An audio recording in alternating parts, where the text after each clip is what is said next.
حسنت جميع خصاله صلوا عليه وآله الحمد لله আল্লাহ রাব্বুল আলামিনের দরবারে শুকরিয়া আদায় করছি যে মহান রাব্বুল আলামিন আপনি আমাদেরকে অত্যন্ত দয়া করে মেহেরবানি করে এই পবিত্র মাহে রজবের প্রথম জুমায় আযানের সাথে সাথে মসজিদে আসার তৌফিক দান করেছেন। এই জন্য আমরা মহান রাব্বুল আলামিনের দরবারে অন্তরস্থল থেকে সবাই একবার জোরে সোরে শুকরিয়া আদায় করি বলি আলহামদুলিল্লাহ। আমাদের সামনে যে মাহে রজব এটা ইসলামী শরীয়তে অত্যন্ত গুরুত্বপূর্ণ, ফজিলতপূর্ণ, মর্যাদাপূর্ণ মাস। এই মাস আসলে আল্লাহ রাসূল সাল্লাল্লাহু আলাইহি ওয়াসাল্লাম যে দোয়া করতেন সেটা হলো আল্লাহ রাসূল সাল্লাল্লাহু আলাইহি ওয়াসাল্লাম বলতেন আল্লাহুম্মা বারিক লানা ফি রজব ওয়া শাবান ওয়া বাল্লিগনা রমাদান। আল্লাহ রাসূল সাল্লাল্লাহু আলাইহি ওয়াসাল্লাম আল্লাহ রাব্বুল আলামিনের কাছে দোয়া করতেন আল্লাহুম্মা বারিক লানা ফি রজব ওয়া শাবান। হে আল্লাহ রাব্বুল আলামিন, আপনি আমাকে রজব এবং শাবান মাসের মধ্যে বরকত দান করুন। হে আল্লাহ রাব্বুল আলামিন, আমাদেরকে আপনি শাবান এবং রজব মাস এই দুই মাসের মধ্যে বরকত দান করুন। ওয়া বাল্লিগনা রমাদান, এবং রমজান পর্যন্ত আমাদেরকে পৌঁছে। আল্লাহ নবী মুহাম্মদ রাসূলুল্লাহ সাল্লাল্লাহু আলাইহি ওয়াসাল্লাম কেন তিনি এই দোয়া করতেন? এর কারণ রজব মাস, এরপরে হচ্ছে শাবান মাস, এরপরে হচ্ছে রমজান মাস। রমজান মাস খুবই ফজিলতপূর্ণ মাস, মর্যাদাপূর্ণ মাস, যারা উম্মতে মুহাম্মদের আমলের জন্য শ্রেষ্ঠ মাস। এই জন্য এই মাসটা দুনিয়াতে পাওয়া এটা একটা সৌভাগ্যের বিষয়। যে মাসটা দুনিয়াতে পাইলে আমাদের আখিরাতের জন্য অনেক উপকারী। এই জন্য রজব মাস শুরু হওয়ার সাথে সাথেই আল্লাহ রাসূল সাল্লাল্লাহু আলাইহি ওয়াসাল্লাম এই দোয়াটা শুরু করে দিতেন। রাসূলুল্লাহ সাল্লাল্লাহু আলাইহি ওয়াসাল্লাম আল্লাহ রাব্বুল আলামিনের কাছে দোয়া করে বলতেন আল্লাহুম্মা বারিক লানা ফি রজব ওয়া শাবান। হে আল্লাহ, আপনি রজব এবং শাবান মাসের মধ্যে আমাদেরকে বরকত দান করেন। অতএব হায়াত আর কতদিন জানা নাই, কার কতদিন দুনিয়াতে হায়াত রয়েছে, কে কতদিন দুনিয়াতে জীবিত থাকবে এটা কাহারও জানা নাই। দুনিয়াতে কত মানুষ কত কিছু জানতে আছে, বৈজ্ঞানিকরা অনেক কিছু জানতে আছে, কিন্তু কার মৃত্যু কখন, কার মৃত্যু কোথায় হবে এটা আজ পর্যন্ত কেউ জানে না, জানবে না। কেন জানবে না? কারণ এটা আল্লাহ রাব্বুল আলামিনের গায়বী বিষয়ের অন্তর্ভুক্ত। কে কোথায় মৃত্যুবরণ করবে, কে কোথায় মৃত্যুবরণ করবে, কে কখন মৃত্যুবরণ করবে, এটা একমাত্র আল্লাহ রাব্বুল আলামিন জানেন। এই জন্য যেহেতু রজব মাস এসে গেছে, বর্তমানে শাবান মাস, এরপরই রমজান মাস। এই রমজান মাস যদি আমি পাই, আখিরাতের জন্য অনেক পুঁজি সংগ্রহ করতে পারবো। এই এক মাস যদি আমি ইবাদত করি, আমার হাজার হাজার মাস, হাজার হাজার বছর ইবাদতের সওয়াব আমি অর্জন করতে পারবো। আখিরাতের জন্য আমি সামানা পুরা করতে পারবো। এই জন্য আল্লাহ রাব্বুল আলামিন উম্মতকে শিখিয়ে গেছেন, তোমরা দোয়া করো আল্লাহ রাব্বুল আলামিনের কাছে, হে আল্লাহ, রজব এবং শাবানের মধ্যে আমাকে বরকত দান করেন এবং রমজান পর্যন্ত আমার হায়াতটা পৌঁছে দেন, যাতে আমি রমজান মাসে বেশি বেশি ইবাদত করে আখিরাতের সামানা অর্জন করতে পারি। আল্লাহর হাদিস যেমন বলা হয়, আদ-দুনিয়া মাজরাতুল আখিরাহ, আদ-দুনিয়া মাজরাতুল আখিরাহ, বুজুর্গ দিন বলেছেন। এটা অনেকে হাদিস হিসাবে বললেও আসলে বিশুদ্ধ সনদে এটা বর্ণিত নয়, কিন্তু এটার যে মাফহুম, এটার যে সারমর্ম, এটার যে সারাংশ, এটার যে মর্মার্থ, সেটা সঠিক। আদ-দুনিয়া মাজরাতুল আখিরাহ, এই দুনিয়াটা হইল আখিরাতের ক্ষেত স্বরূপ। ক্ষেতের মধ্যে ফসল ফলাইলেন, যেমন ভাবে আপনি ফসল পান, ঠিক তেমনি ভাবে এই দুনিয়ার মধ্যে যদি আপনি নেক আমল করিয়া যান, সেই নেক আমলগুলো ফসল হিসেবে আপনি আখিরাতের মধ্যে পাবেন। তো আমি আপনাদের সামনে আজকে যে সূরা তেলাওয়াত করেছি, পবিত্র কোরআনের 30 নম্বর পারার অত্যন্ত গুরুত্বপূর্ণ একটি সূরা, সূরাতুল আসর। হযরত ইমাম শাফিঈ রাহমাতুল্লাহি আলাইহি, যিনি মাযহাবের অনেক বড় ইমাম ছিলেন, হযরত ইমাম শাফিঈ রাহমাতুল্লাহি আলাইহি সূরা সম্পর্কে বলেন, পবিত্র কোরআনের অন্য কোনো আয়াত বা সূরা যদি নাযিল না হতো, শুধুমাত্র এই সূরাতুল আসর আল্লাহ রাব্বুল আলামিন অবতীর্ণ করতেন। এরপরেও দুনিয়াতে মানুষ কিভাবে চলবে আর কিভাবে চলবে না, শরীয়তের যত বিধিবিধান আছে এগুলা জানা এই সূরার মাধ্যমেই যথেষ্ট হয়ে যায়। এত মর্মান্তিক একটা সূরা, সূরাতুল আসর। আল্লাহ রাব্বুল আলামিন এই সূরার শুরুতে আসরের কসম পেয়েছেন। আল্লাহ রাব্বুল আলামিন বলেন ওয়াল আসরি, আল্লাহ তাআলা বলেন আসরের কসম।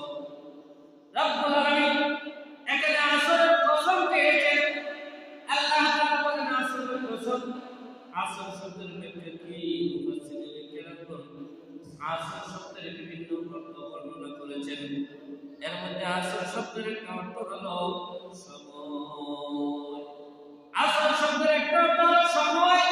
আল্লাহ রাব্বুল আলামিন মানব জাতি এবং জিন জাতিকে সৃষ্টি করেছেন এবং তিনি সময় সৃষ্টি করেছেন, সময় সৃষ্টি করেছেন। আল্লাহ রাব্বুল আলামিন আমাদেরকে সৃষ্টি করে সময় দান করেছেন, হায়াত দান করেছেন। প্রত্যেক মানুষের জন্য আল্লাহ রাব্বুল আলামিন নির্দিষ্ট পরিমাণে একটা সময় দান করেছেন। কেহ 10 বছর, কেহ 20 বছর, কেহ 30 বছর, কেহ 50 বছর, যত বছরই হোক আল্লাহ রাব্বুল আলামিনের কাছে নির্ধারিত একটা হায়াত আল্লাহ রাব্বুল আলামিন সবাইকে দান করেছেন।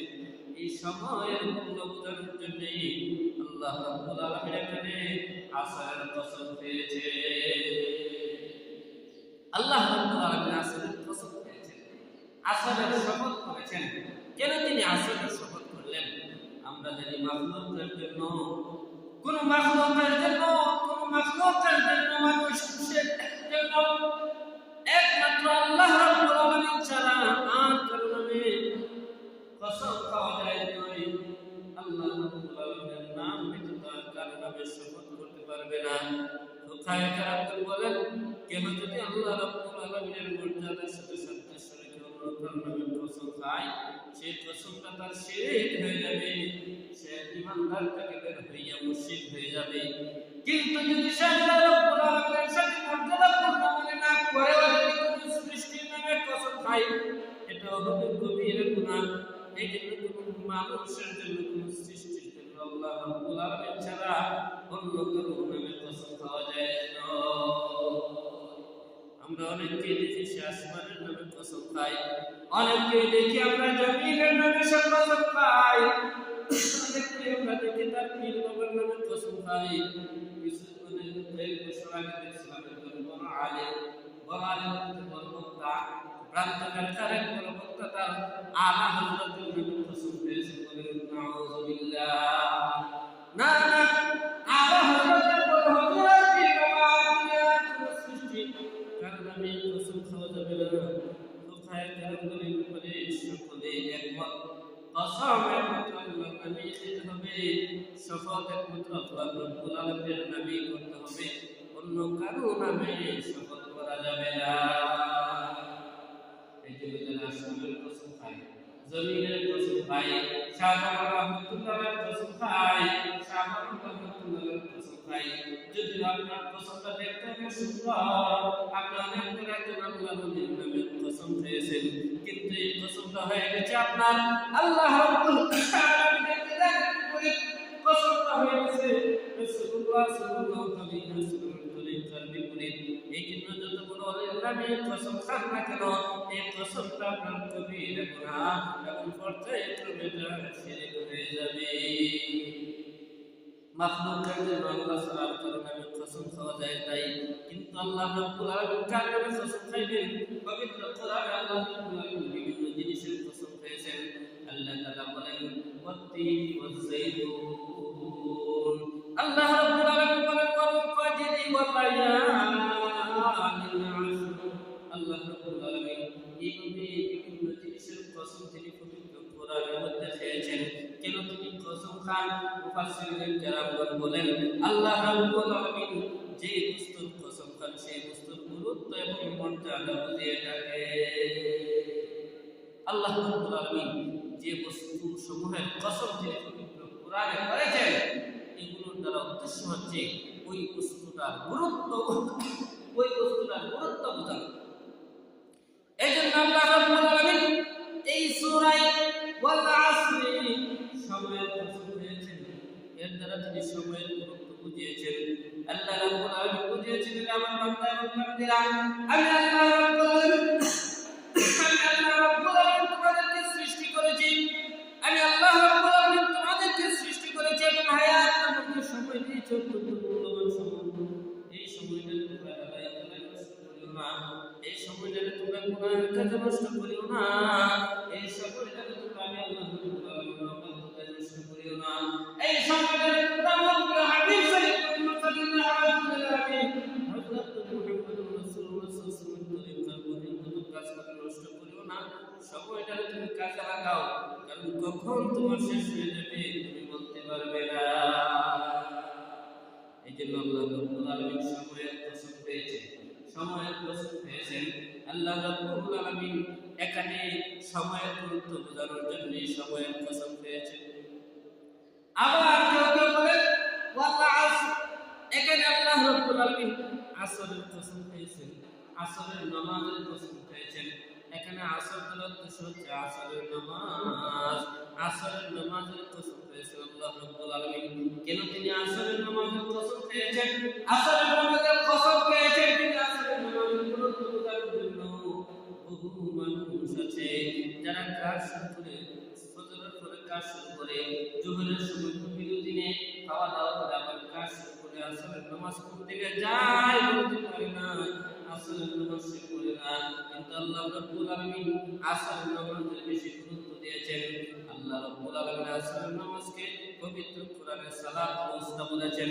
আল্লাহ তাআলা বলেন হাফিজু আলাস সালাওয়াতি ওয়াস সালাতিল উস্তা। আল্লাহ রাব্বুল আলামিন বলেন তোমরা নামাজগুলোর প্রতি যত্নবান হও, বিশেষভাবে সালাতুল উস্তার প্রতি যত্নবান হও। মুফাসসিরিন কেরামগণ অধিকাংশ জমহুর মুফাসসিরিন কেরামগণ বলেন এখানে সালাতুল উস্তা দ্বারা আসরের নামাজ উদ্দেশ্য। এই যে আসরের নামাজ অতি গুরুত্ব হওয়ার কারণে আল্লাহ রাব্বুল আলামিন আসরের নামাজের প্রতি যত্নবান হওয়ার জন্য আসরের কসম পেয়েছেন। এছাড়াও আরেকটা কারণ, বিশেষ কারণ থাকতে পারে মুফাসসিরিন কেরামগণ বলেছেন, সেটা হলো কোন ব্যক্তি যখন মারা যাবে সে আল্লাহ রাব্বুল আলামিন যখন তাকে কবরের মধ্যে জীবিত করবেন সে তখন দেখতে পাবে সূর্য ডুবিয়া যাইতেছে। সে সূর্য ডুবিয়া যাইতেছে দেখবে, সে যদি দুনিয়ার মধ্যে আসরের নামাজের প্রতি যত্নবান হয়ে থাকে, নামাজের প্রতি যদি সে যত্নবান হয়ে থাকে, হায় হতাশ করতে থাকবে, হায় সূর্য ডুবিয়া যাইতেছে, কোথায় আমি পানি পাইবো, কোথায় গিয়ে বুঝু করবো, পেরেশান হয়ে যাবে, পানি খোঁজার জন্য পেরেশান হয়ে যাবে, পানি খোঁজার জন্য পেরেশান হয়ে যাবে আসরের নামাজ পড়ার জন্য। কিন্তু যদি সে দুনিয়ার মধ্যে নামাজ পড়া না থাকে, যদি সে আসরের নামাজকে দুনিয়ার মধ্যে গুরুত্ব দেয় না, আসরের নামাজের প্রতি সে যত্নবান হয় না, কবরের মধ্যে তাকে জীবিত করার পরে সে নামাজের গুরুত্ব দেবে না, এর দ্বারাই ফেরেশতারা বুঝিয়া যাবে সে দুনিয়াতে নামাজের তার কোনো খবর ছিল না, নামাজের প্রতি তার কোনো খবর ছিল না।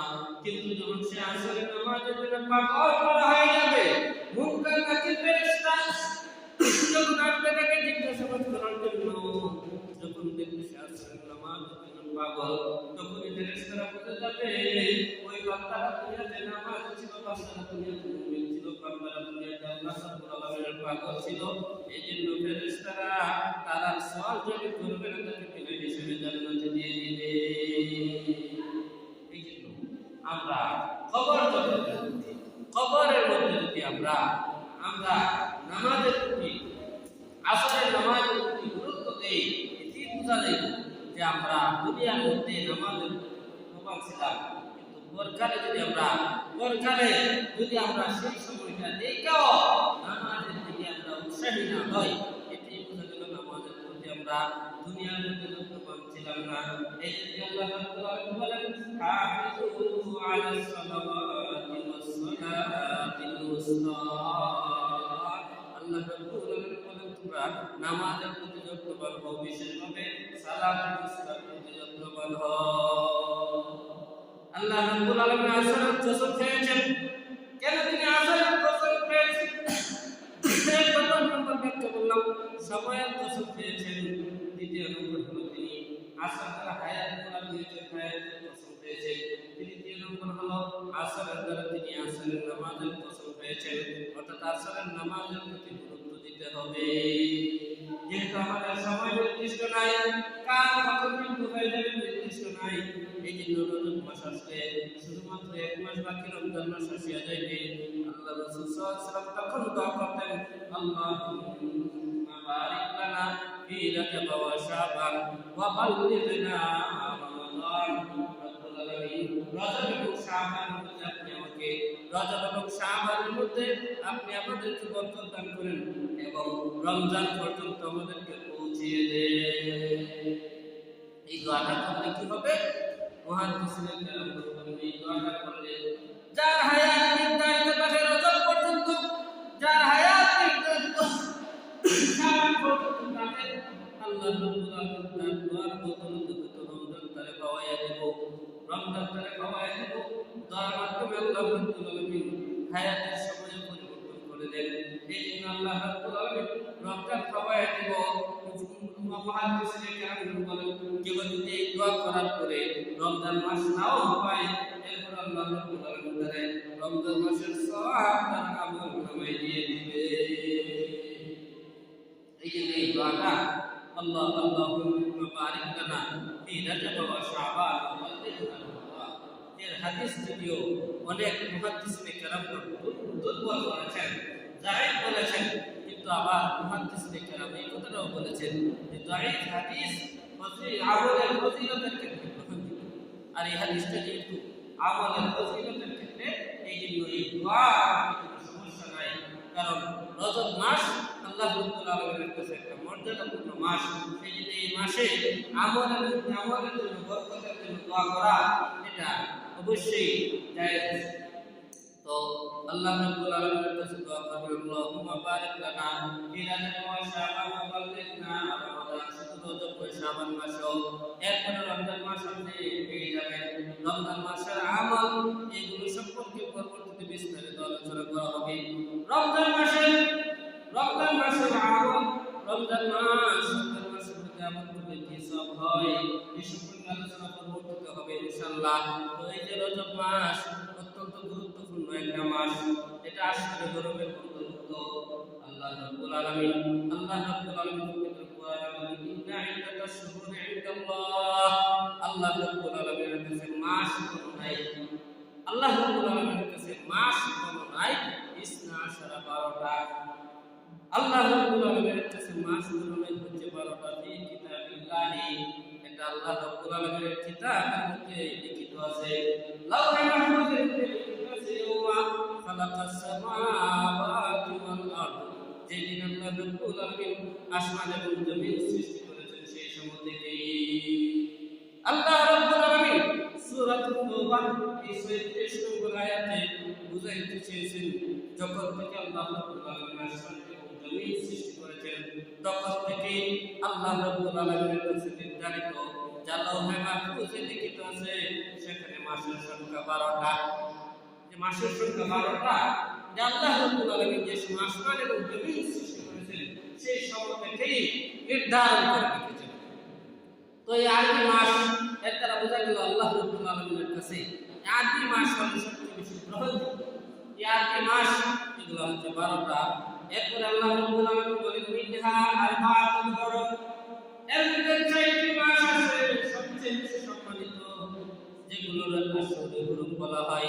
আশহুরে হুরুম সবচেয়ে বেশি সম্মানিত মাস, গুরুত্বপূর্ণ মাস বলা হয় 4টি মাস। কোন 4টা মাস? সালাতুল তাওয়াবিয়াত, হাদিসের মধ্যে এসেছে 4টা মাস হলো ধারাবাহিক, তিনটা মাস হলো ধারাবাহিক, একটা হলো যুলকাদা, আরেকটা হলো যুলহিজ্জা, আরেকটা হলো মুহররম, আর আরেকটা হচ্ছে আলাদা শরতে ওয়ালাদাবুল মুদর। ওয়ালাদাবুল মুদর মুদর পুত্রের রজব মাস। রজব মাস এটা কোন মাস? রাবিয়া পুত্রের নিকটে রমজানকে রজব বলা হয়, রমজানকে রজব বলা হয়। কিন্তু আমরা যে মাসটাকে রজব বলি সেটাকে মুজার পুত্রের লোকেরা রজব বলে, আর আল্লাহ রাব্বুল আলামিনের কাছে রজব মাস সেটাই এটা মুজার পুত্রের লোকেরা বলে। এই জন্য হাদিস শরীফের মধ্যে আসছে ওয়ালাদাবুল মুদার, মুজার পুত্রেরা যে মাসটাকে রজব মাস মনে করে ওই রজব মাসটাও আশুরে হুরুমের অন্তর্ভুক্ত। এই রজব মাসটা আল্লাহ রাব্বুল আলামিন বলেন ওয়ালা তাযলিমু ফীহিনা আনফুসাকুম। আল্লাহ রাব্বুল আলামিন এই আশুরে হুরুমের মধ্যে যে আমল, যে কাজটা আমাদের জন্য করণীয় করে দিয়েছেন সেটা হচ্ছে ওয়ালা তাযলিমু ফীহিনা আনফুসাকুম, তোমরা তোমাদের নিজেদের প্রতি জুলুম করো না, গুনাহ করো না। এমনিতেই তো গুনাহ করা পাপ, এমনিতেই তো গুনাহ করলে শাস্তির মুখোমুখি হবে। সকল মাসেই গুনাহ করলে শাস্তির মুখোমুখি হতে হয়, কিন্তু এরপর আল্লাহ রাব্বুল আলামিন বিশেষ করে এই আশুরে হুরুমগুলোর মধ্যে গুনাহ করতে নিষেধ করেছেন। আল্লাহ বলেন তোমরা নিজেদের প্রতি জুলুম করো না, তোমরা এই আশুরে হুরুমের মধ্যে নিজেদের প্রতি জুলুম করো না, এই মাসগুলোর মধ্যে তোমরা গুনাহ করিও না। এই জন্য মুফাসসিরিনে কেরাম বলেন তাফসীরে কুতুবের মধ্যে ইবনে জারীর তাবারি রাহমাতুল্লাহি আলাইহি ও তাফসীরে তাবারির মধ্যে হযরত কুতুবী রাহমাতুল্লাহি আলাইহি তাফসীরে কুতুবের মধ্যে হযরত মুজাসসাস রাহমাতুল্লাহি আলাইহি আহকামুল কুরআনের মধ্যে এই আয়াতের তাফসীরে যে বিষয়টা উল্লেখ করেছেন ওনারা বলেন আল্লাহ রাব্বুল আলামিন যেহেতু এই আশুরে হুরুমের মধ্যে গুনাহ কাজ করতে বিশেষভাবে আলাদাভাবে গুরুত্ব আরোপ করেছেন, আলাদাভাবে গুনাহ কাজ করতে নিষেধ করেছেন, এই জন্য এই মাসগুলোতে গুনাহ করলে অন্যান্য মাসের তুলনায় বেশি শাস্তি পেতে হবে। অন্যান্য মাসের গুনাহ করলে যে শাস্তি, এই রজব মাস এবং যে মাসটা চলতেছে এই রজব মাস এবং জিলকদ, জিলহজ এবং মুহররম, এই 4টি মাসে গুনাহ করলে আরো বেশি শাস্তি। মুফাসসিরিনে কেরাম বলেন এবং এই মাসগুলোতে নেক আমল করলে অন্য মাসের তুলনায় বেশি সওয়াবের, বেশি পুরস্কারের এবং বেশি পুরস্কার প্রাপ্ত হয়। এই জন্য এই যে রজব মাস অত্যন্ত গুরুত্বপূর্ণ মাস, এই মাসে সব প্রকারের গুনাহ থেকে আমাদের বিরত থাকতে হবে। আমাদের অঙ্গীকার করতে হবে যে রজব মাস যেহেতু শুরু হয়ে গেছে, সহিহ বুখারী দ্বিতীয় খণ্ডের মধ্যে এই রজব মাসটা আসলে হরমের প্রথম মাস বলা হয়েছে। এই আসলে হরমের প্রথম মাস শুরু হয়েছে। এই জন্য আমরা যদি আল্লাহ রাব্বুল আলামিনের কোরআনের এই আয়াতগুলোকে খেয়াল করে আমরা যদি এই রজব মাস থেকে গুনাহ করা বন্ধ করে দেই, সব ধরনের গুনাহ থেকে বিরত থাকি, হযরত ইমাম জাসসাস রাহমাতুল্লাহি আলাইহি আহকামুল কোরআনে হযরত মুফতি শাফিঈ রাহমাতুল্লাহি আলাইহি মাআলিকুল কোরআনে বলেন যারা এই আশুরে হুরুমের মাসগুলোতে গুনাহ থেকে বিরত থাকবে আল্লাহ রাব্বুল আলামিন ওই ব্যক্তিদেরকে অন্য সকল মাসের গুনাহ থেকে বেঁচে থাকার তৌফিক দান করবে। যারা এই মাসগুলোতে গুনাহ থেকে বিরত থাকবে, রজব মাস, এই মাসে যদি এই আয়াতের দিকে চিন্তা করে আমরা গুনাহ থেকে বিরত থাকি, কি লাভ হবে আমাদের? আল্লাহ রাব্বুল আলামিন উহার বরকতে এই যে অন্যান্য মাস আছে, বাকি মাসগুলোতে আছে, অন্য মাসগুলোতে আল্লাহ তাআলা আমাদেরকে গুনাহ থেকে বেঁচে থাকার তৌফিক দান করবেন। এবং যে ব্যক্তি এই আশুরা হুরুমের মধ্যে বেশি বেশি ইবাদত করবে, বেশি বেশি আমল করবে, আল্লাহ রাব্বুল আলামিন মহান সূরা সকল মাসের মধ্যে আল্লাহ রাব্বুল আলামিন বেশি বেশি ইবাদত করার তৌফিক দান করবে। এই জন্য এই মাসগুলোতে আমাদের সব ধরনের গুনাহ থেকে বেঁচে থাকা এবং বেশি বেশি মাসের মধ্যে ইবাদত করা জরুরি। গুনাহ এমন একটা জিনিস, মুমিনের কাছে এটা পাহাড়ের মতো, কিন্তু যে ফাসিক, যে কাফির, যে আল্লাহ রাব্বুল আলামিনকে বিশ্বাস করে না, যে আখিরাত মানে না, যে ব্যক্তি পরকাল মানে না, যে ব্যক্তি মৃত্যুকে ডরায় না, যে ব্যক্তি মৃত্যুকে ডরায় না, হাসরের ভয় করে না, না, কিয়ামতের ভয় করে না, ওই ব্যক্তির কাছে গুনার কাজটা কিছুই না। বুখারী শরীফের মধ্যে বলা হয়েছে একজন মুমিনের কাছে ছোট একটা গুনাহ এতটুকু কঠিন মনে হয়, ভারী মনে হয়, যেন তার উপরে পাহাড় চলিয়া পড়বে। একটা পাহাড় যদি একজন মানুষের উপরে পড়িয়া যায়, কত কঠিন হবে, কতটুকু তার ভয়াবহ হবে, ভারী হবে, কতটুকু হবে। ঠিক তেমনিভাবে একটা গুনাহ একজন মুমিনের করার সময় তার কাছে কতটুকু কঠিন মনে হবে, যে প্রকৃত মুমিন, যার উপরে প্রকৃত ঈমান আছে, যে পরিপূর্ণ ঈমানদার, ওই ব্যক্তির কাছেও গুনার কাজ করাটা এই ধরনের কঠিন হবে। এই জন্য এই যে রজব মাস আসলে গরমের মাস, সম্মানিত মাস, আল্লাহ রাব্বুল আলামিনের কাছে সম্মানিত মাস। আল্লাহ রাব্বুল আলামিন নিজে কর্তৃক মাসগুলা, আরবি মাসগুলার নাম নির্ধারিত। এই জন্য রাজার শব্দের অর্থ হলো সম্মানিত। কেন এই রজব মাসকে সম্মানিত মাস রাখা হইল? কারণ হলো যে এই মাসটা সম্মানিত একটা মাস, এই মাসটা অত্যন্ত সম্মানিত একটা মাস। এই মাসটা শুধু আমাদের কাছে সম্মানিত এমন নয়, এই মাসটা আইয়ামে জাহিলিয়াতের সময় হযরত ইব্রাহিম আলাইহিস সালামের অনুসরণে সবার কাছে সম্মানিত।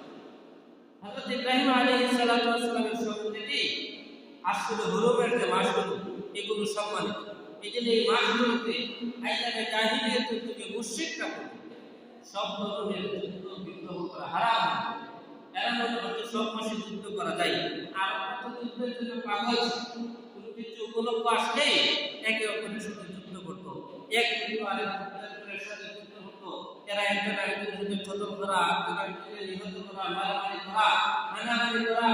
করা, যুদ্ধ করা, এটা এদের স্বভাবে কিন্তু রজব মাস এবং আসলে হরমের মাসগুলো যারা গুরুত্ব দিত, কিন্তু এরা তো আর আল্লাহ ভয় করে।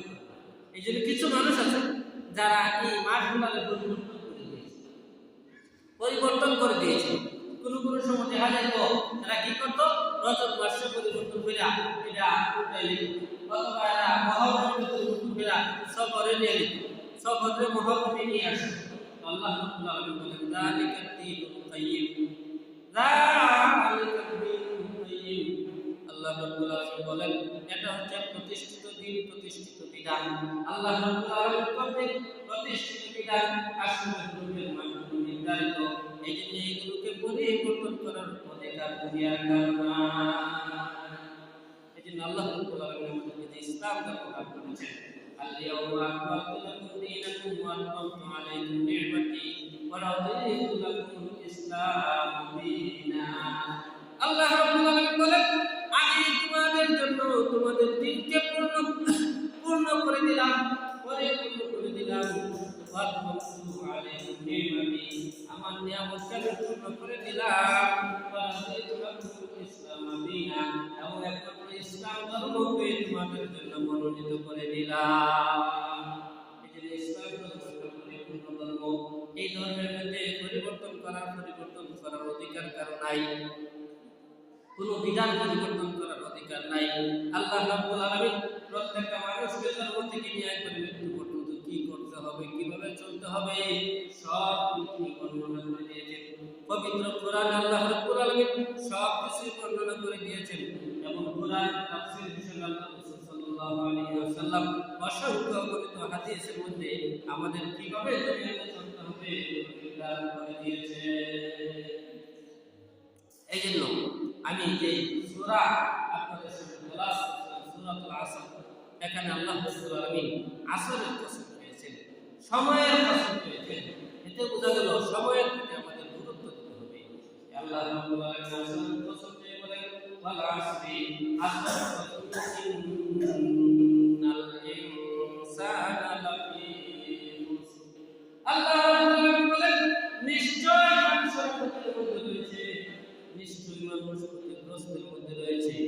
মানুষ দুনিয়ার ধন সম্পদের মনে করে সফলতা, মানুষ দুনিয়ার বিল্ডিং মনে করে সফলতা, মানুষ দুনিয়ার মধ্যে হারাম খাইতে পারলে মনে করে সফলতা, মানুষ দুনিয়ার মধ্যে সুদ খাইতে পারলে মনে করে সফলতা, মানুষ দুনিয়ার জমি দখল করতে পারলে মনে করেন সফলতা। যে যত বেশি আরেকজনের জমি দখল করতে পারবে, যে যত বেশি মিথ্যা কথা বলতে পারবে, যে যত বেশি ধোঁকাবাজি করতে পারবে, দুনিয়াতে মনে করা হয় সেই মনে হয় সবচেয়ে বড় চালাক। আমরা দুনিয়াতে কারে বেশি চালাক মনে করি, কারে বেশি আমরা সফল মনে করি? যে বেশি সুখ খাইতে পারে, যে বেশি ঘুষ খাইতে পারে, যে বেশি মিথ্যা কথা বলতে পারে, যে বড় বড় বিল্ডিং করতে পারে, যে বেশি বেশি জমি আত্মসাৎ করতে পারে, এরারে আমরা মনে করি যে খুব চালাক মানুষ, এ দেখা যায় অনেক ধন সম্পত্তির অধিকারী হয়ে গেছে। কিন্তু না, আল্লাহ রাব্বুল আলামিন বলেন ইন্নাল ইনসানা লাফি খুসর। আল্লাহ রাব্বুল আলামিন বলেন নিশ্চয় মানুষের ক্ষতিগ্রস্ত হয়েছে। তুমি যতই দুনিয়ার ধন সম্পদের বড় সফলতা মনে করো, তুমি যতই বড় বড় বিল্ডিংয়ের সফলতা মনে করো, তুমি যদিও এই দুনিয়ার জমি জমার মালিক হওয়ার সফলতা মনে করো না, না এইগুলোর মধ্যে সফলতা নাই। সফলতা কোন জিনিসের মধ্যে? আল্লাহ রাব্বুল আলামিন বলেন ইল্লাল্লাযীনা আমানু ওয়া আমিলুস সালিহাত ওয়া তাওয়াসাউ বিল হাক্কি ওয়া তাওয়াসাউ বিস sabr। আল্লাহ রাব্বুল আলামিন বলেন সাতটা জিনিসের অধিকারী যদি তুমি হতে পারো, সাতটা জিনিসের অধিকারী যদি তুমি হতে পারো, তাহলে তুমি সফল কাম, আর নাইলে তুমি হইলা ক্ষতিগ্রস্ত। এই সূরার মধ্যে আল্লাহ বলেন কে ক্ষতিগ্রস্ত আর কে সফল কাম সেটা আমাদের চিনিয়ে দেবে। আমরা আমাদের দুনিয়ার আকল দ্বারা যাকে সফল কাম মনে করব, দুনিয়ার আকলের দ্বারা, দুনিয়ার বিবেকের দ্বারা যারা আমরা সফল কাম মনে করব, সে প্রকৃত সফল কাম নয়। প্রকৃত সফল কাম কে? সফল করনে ওয়ালা আল্লাহ। সফল করনে ওয়ালা আল্লাহ। শান্তিটা থাকে একমাত্র আল্লাহ রাব্বুল আলামিন। এই জন্য যিনি শান্তি দেন তিনিই জানেন শান্তি কোথায় আছে, যিনি মানুষকে সফলতা দেন তিনিই জানেন সফলতা কোথায় রয়েছে। আমাদের আকল, আমাদের বিবেক যাকে সফলতা মনে করে, যার মধ্যে আল্লাহ মনে করে, সেটা প্রকৃত সফলতা নয়। কারণ আমরা অনেক সময় ভুলটারেও শুদ্ধ মনে করি।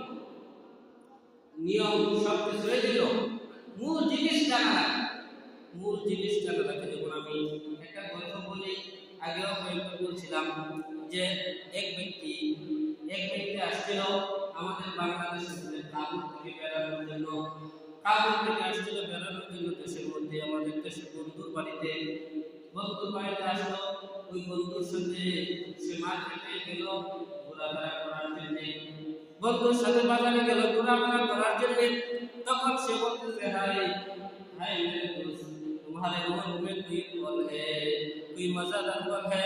हमारे बंधु তোমাদের দেশে কোন মজাদার ফল আসেনি, কোন সুস্বাদু ফল আসেনি? আমাদের দেশে তো অনেক ভালো ভালো ফল আছে, অনেক সুস্বাদু ফল আছে।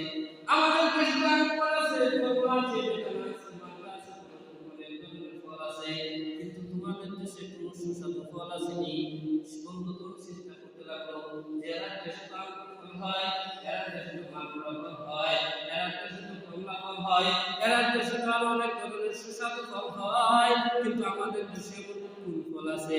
আবার এমন একটা মৌসুম, এই মৌসুমটা তো আমের মৌসুম না, এই মৌসুমটা তো জামের মৌসুম না, এই মৌসুমটা তো কোন ফলের মৌসুম না। বন্ধু আমার কাছে আপনার কাছে থাকে কোন ফল খাওয়াইতাম। চিন্তা করে দেখলো একটা ফল পাওয়া যায় সারা বছর, সেই ফলটার নাম হচ্ছে নারিকেল। ফলটার ফল পাইছি, ফলটার নাম নারিকেল। নিয়ে গেল তারে নারিকেল এইভাবে বাজারে নিয়ে গেল। সে যখন নারিকেল দেখলো অনেক বড় একটা ফল। আমাদের দেশে তো ফল পাওয়া যায় ছোট ছোট ফল, আমাদের দেশে ফল পাওয়া যায় মাত্র ছোট ছোট ফল, আমাদের দেশে ফল পাওয়া যায় আপেল ছোট ছোট ফল। কিন্তু এই বাংলাদেশের ফলটা তো অনেক বড়, নারিকেল ফল মনে হয় মজাদার হবে। সে ভাবলো নারিকেল ফল অনেক মজাদার হবে, এই জন্য সে চিন্তা করলো যে এই ফলটা আমি একলাই খাবো, একা একা। সে ফলটা একা একা খাবে, একা একা খাবে। বন্ধুদের বাড়িতে দিয়ে আসলো, সে একা একা নারিকেল কেনার জন্য বাজারে চলে গেল। গিয়ে জিজ্ঞেস করলো যে এই নারিকেলটার দাম কত? তখন ওই লোকটা বললো, বিক্রেতা যে ছিল সে বললো এই নারিকেলটার দাম 50 টাকা।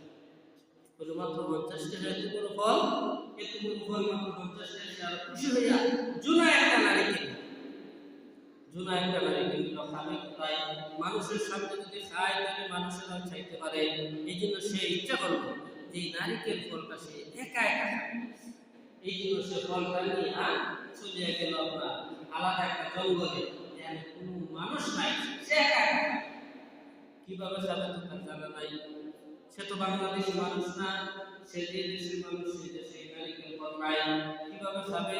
সে মনে করলো আঙ্গুর ফল যেভাবে এমনিতেই মুখে দেখা ফেলে, আপেল ফল যেভাবে এমনিতেই মুখে দিয়ে খেয়ে ফেলে, মনে হয় ওই নারিকেল ফলটাও এইভাবে খেতে হবে। সে তখন ওই নারিকেল ফল সাবাতে শুরু করে দিল। সে বলে দেখি নারিকেল ফল যদি কোনো সাবায়, শুধু উপরে শুকলা যেগুলো আছে এগুলোর উপর দেওয়া যদি সাবায়, খাওয়া শুরু করি, সে তো কোনো মজা পাই না। ডান দিকে কামড় দেয়, বাম দিকে কামড় দেয়, উপর দিকে কামড় দেয়, নিচ দিকে কামড় দেয়, না কোনোভাবেই তার খাওয়া সম্ভব হয় না, স্বাদ পায় না। তখন সে তার সুস করে গালি দিতে লাগলো, আর বলতে লাগলো মেরে দুষ্টে ধোঁকা দিয়া, মেরে দুষ্টে বড় ধোঁকা দিয়া, আমার দুষ্ট আমার ঘুরে ধোঁকা দিয়েছে, এটা কোনো ফল না, কিছু না, আমার অযথা টাকা নষ্ট করেছে, আমার অর্থ অযথা নষ্ট করেছে, কোনো ফল ফল কিছুই না। এরপরে সে বাবার টাকা দেয় কিনে আনছি, আরো দেখি খেতে পারি কিনা। চতুর্দিকে সে চাবাইতে লাগলো, না না কোনো স্বাদ পাই না। চাবাইতে চাবাইতে তার খুব জিহ্বা জখম হয়ে গেছে, খাওয়ার নিয়ম জানে না। কি করলো তখন? এটার যে উপরের যে অংশগুলো আছে সেগুলো চাবাইতে চাবাইতে একবারে তার টুকরো ছিঁড়ে লাইছে, আর জিহ্বা ছিঁড়ে ফেলছে, রক্ত বের হয়ে গেছে। কোনো মতে সে শুক্লাগুলা, নারিকেলের শুক্লাগুলা কোনো মতে চুলাইয়া ভিতরের যে চুলটা বের হয়েছে সেটা খায়, মনে হচ্ছে এটা বেশি, সে মনে হচ্ছে এটা বেশি। যেমন অন্যান্য ফল খাওয়ার সময় আমরা ভিতরে যদি বেশি পাই, সে বেশি আমরা ফালাই দিই না, বেশি পাইলে আমরা ফালাই দিই।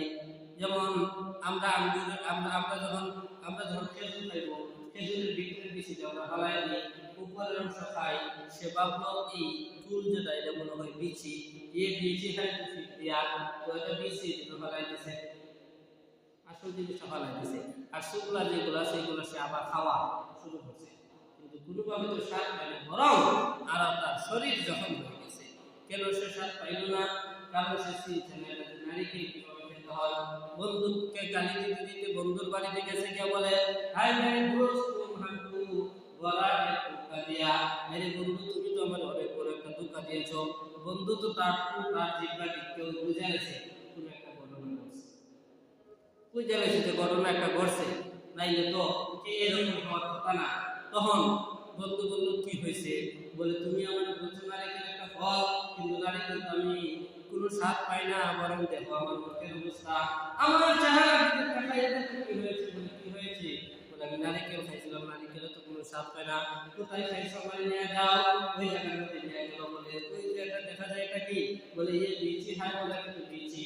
বলে যারা আরো আইলের দুই টুকরা করলো, দুই টুকরা করার পরে এক গ্লাস পানি খাইলো, পানিটা আগে খাওয়াইলো, পরে ওই নারিকেল তেল করলো। নারিকেলের ভিতরে একটা ফুল থাকে, ওই ফুলটা নারিকেলটা বেশি গুণা হইলে সেটার ভিতরে ফুল থাকে, ওই ফুলটাও তারা খাওয়াইলো, এবং নারিকেলের ভিতরে যে গুদা আছে এগুলো তারা খাওয়াইলো। যখন সে খাইলো খুব স্বাদ পাইলো, নারিকেলের পানিও তার স্বাদ লাগলো, নারিকেলের ফুলও তার স্বাদ লাগলো, আবার নারিকেলের গুদা যেটা সেটাও তার অনেক বেশি স্বাদ লাগলো। তখন বলতে লাগলো ইয়ে মজাদার ফুল হে, এক ফল মে তিন চিজ হে, एक फल में तीन चीज है, एक गिलास शरबत भी है और दो रसगुल्ला भी है। অর্থাৎ এটা এমন একটা ফল যে ফলের মধ্যে এক গ্লাস শরবত আছে, দুইটা রসগোল্লা আছে, দুইটা কি আছে? রসগোল্লা আছে, আবার একটা ফুল আছে যেটা অনেক স্বাদ, আবার একটা ফুল আছে যেটা অনেক বেশি স্বাদ, একটাই ভিতরে তিনটা, এটা বাস্তবিক অনেক সুস্বাদু। কিন্তু আগে সে ছিল না কেন? কারণ সে খাবার পদ্ধতি জানছে না, সে এটা কিভাবে খেতে হয় সেটা জানে নাই। এই জন্য সে মনে করছে নারিকেল এটা বলোই না, আসলে নারিকেল একটা সুস্বাদু।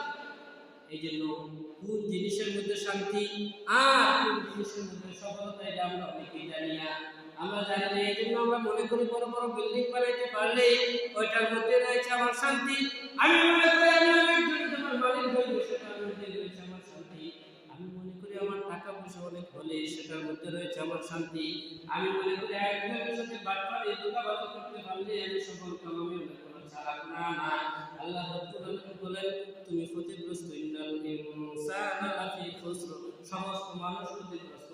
শুধুমাত্র যারা সাইনের অধিকারী হবে এরাই হচ্ছে সফল কাম, দুনিয়াতেও সফল কাম, আখিরাতেও এরা সফল কাম। সে সাইনকে কি আল্লাহ রাব্বুল আলামিন বলেন, আল্লাহ তাআলা বলেন ইল্লাল্লাযীনা আমানু, এক নম্বর হচ্ছে তুমি ঈমানওয়ালা হও, ঈমানদার হও, ঈমানের দিকে একটা। এখন আর সময় নাই, আর সংক্ষেপ শুধু এই চারটা জিনিসের নাম আমি বলতে আছি। আল্লাহ রাব্বুল আলামিন বলেন এক নম্বর গুণ হচ্ছে তুমি ঈমানওয়ালা হও, ঈমানওয়ালা হও। আর তুমি ঈমানওয়ালা হও, তুমি ঈমান না থাকে তুমি যত বড় দুনিয়াতে জমিদার হও না কেন, যত বড় ধন সম্পদওয়ালা হও না কেন, দুনিয়ার সারা পৃথিবীর বাদশা যদি হয়ে যাও, তুমি সফল কাম নয়, তোমার চোখ বন্ধ হয়ে যাবে। তুমি দেখবে তোমার চেয়ে ক্ষতিগ্রস্ত মানুষ আর কেউ না। এই জন্য এক নম্বর গুণ হচ্ছে ঈমানওয়ালা হতে হবে। শুধু ঈমানওয়ালা হলেই হবে না, আমি মুখে বললাম ঈমানদার, আমি মানুষের কাছে বললাম আমি মুসলমান, না না। দুই নম্বর গুণ অর্জন করতে হবে, সেটা হচ্ছে আমলে সালেহ করনেওয়ালা। তুমি আমলে সালেহ করতে হবে, নামাজ পাঁচ ওয়াক্ত প্রত্যেক আদায় করতে হবে। আল্লাহ রাব্বুল আলামিনের যে বিধিবিধানগুলো আছে সেগুলো পালন করতে হবে, নামাজ আদায় করতে হবে, রোজা রাখতে হবে, যাকাত আদায় করতে হবে, হজ আদায় করতে হবে। আর যে আমলগুলো আল্লাহ রাব্বুল আলামিন বলেছেন, রাসূলুল্লাহ সাল্লাল্লাহু আলাইহি ওয়াসাল্লাম হাদিসের মধ্যে বলেছেন, এই আমলে সালেহগুলো করতে হবে। এইগুলো দুই নম্বর।